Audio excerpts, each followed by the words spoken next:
ভারতবর্ষ, কি সুন্দর নাম। আপনারা কি জানেন যে এই ভারতবর্ষ নামটা কি করে হলো? অনেকে মনে করেন যে রামের অর্থাৎ ভগবান শ্রী রামচন্দ্রের দ্বিতীয় ভাই ভরতের নামানুসারে ভারত এই নামটি হয়, কিন্তু না। চন্দ্রবংশীয় রাজা দুষ্যন্ত ও তার পত্নী শকুন্তলার পুত্র ভরতের নামানুসারে ভারতবর্ষ এই নামটি হয়। এই ভরত অত্যন্ত ছোট থেকেই প্রচণ্ড শক্তিশালী ছিল।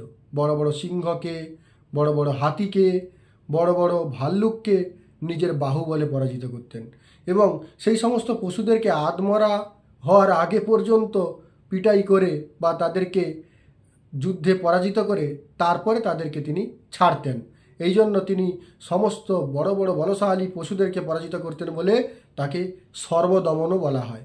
মাতা শকুন্তলা একদিন ভরতকে বলেন যে তুমি প্রাণীদেরকে রক্ষা করো, পশুদেরকে রক্ষা করো, তাদের উপরে অত্যাচার করো না।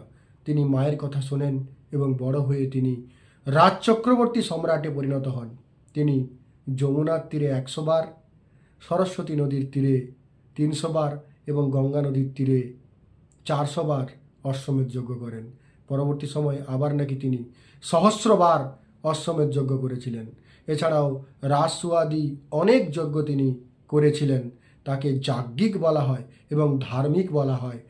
তার কীর্তি এমনই অমর ছিল যে তিনি যতদূর পর্যন্ত শাসন করেছিলেন সেই ভূখণ্ডকে তারই নামানুসারে ভারত বলে জানা যায়।